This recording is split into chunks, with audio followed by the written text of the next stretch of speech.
took a gamble with that Cork City lineup. I think we've been proved right, as it looks like a back three with wing backs.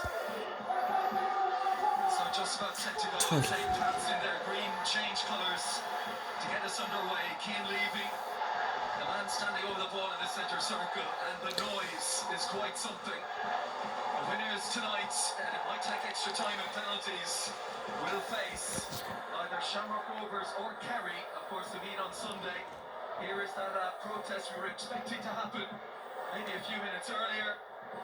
Toilet roll being hurled onto the pitch as the fans launched their protests at Dermot Usher, the owner.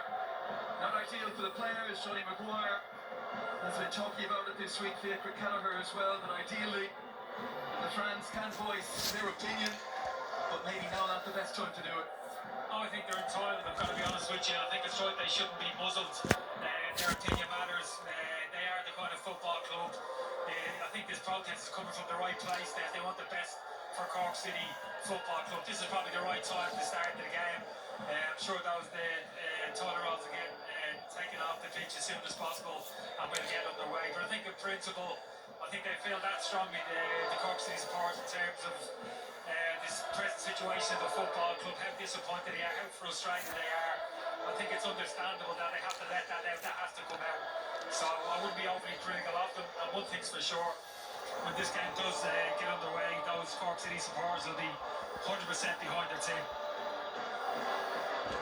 Not sure if there's enough black refuse bags down there to get the job done. My mum would be lovely if she was here. I couldn't keep her off the pitch there with her Aldi bag stuffing with that toilet roll. Not cheap, Dave. Not cheap, that kitchen roll. But it's a toilet roll and kitchen roll. I can't quite safe from here. Well, with that protest being known in advance, at least the players would have been anticipating it and preparing for it. Both sides with a few footballs out on the pitch now, just keeping the legs warm on what is actually quite a warm evening. St. Pat's have been here twice already this season. Back in April they won by 2-0. And in June it was a scoreless draw, but incredibly you have to go back 18 games and over 7 years since Cork City last tasted victory against the men from Inchicore, May of 2018, when Kieran Sadlier scored a brace and Ginny Johan grabbed the other. John Caulfield's men winning 3-1 at Richmond Park. It's could safely say they're due one. I couldn't hardly believe it myself when I went back through it, that it has been that long. I know there's been different divisions in play at time as well, but that's a long run. It is, but you have to turn that around to turn it into a positive. I think, I'm sure that's what Jane Ashley will do midweek. You know, who wants to be part of the Cork City team that kind of ends that miserable run. So what a place to do it, an FAI Cup Semi Final, which would take it to a cup final at the Aviva. That's a huge carrot dangling in front. It is Cork City players. I'd never say there's no pressure on the underdogs. There's always pressure, of course. You don't want to be humiliated, you don't want to be embarrassed. You know it's at stake against a very accomplished and talented St. Patrick's athletic team, but it's a real opportunity for these Cork City players. I really believe that, and I hope they rise to the occasion. And there's recent history and significant recent cup history between these clubs. Pats knocked out Cork here at Turner's Cross en route to their 2021 and 2023 cup successes.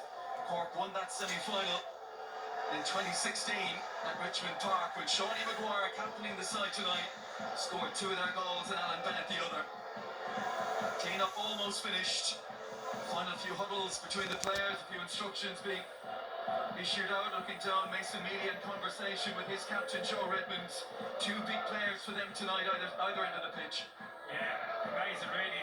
Joe Redmond's only 25 years of age, you know, he carries himself like an old veteran. He's a wonderful football player. For me, probably the most accomplished centre-half in the league for the past couple of seasons. And young Mason Mealy, of course, let's enjoy him while he's still here.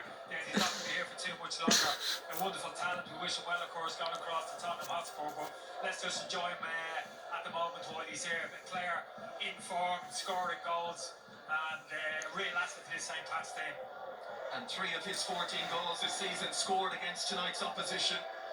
Mason Mealy, most recently that brace in the 4-0 win in Inchicore 11 days ago.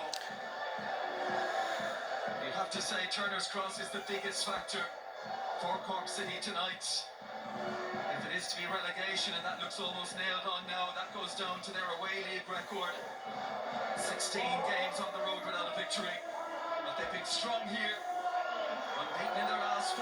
showed their resolve with falling behind to Shamrock Rovers. Darren Crowley rescued a draw. His second goal in stoppage time against Rovers this season. But now, after a bit of a delay, final checks from Rob Harvey.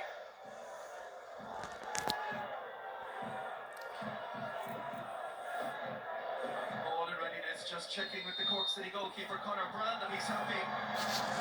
The situation around his goal mouth, and straight away Tom Gravosti goes long towards Simon Power on this right hand side. Charlie Lyons back at the starting 11. Maguire cushions it down, but from an offside position. His first season and a half before he headed back to England. 55 goals and 73 appearances, Seanie Maguire. He was unplayable. We got to speak to him during the week. It's been a different kind of pressure on him second time around. Cork City at the wrong end of the table.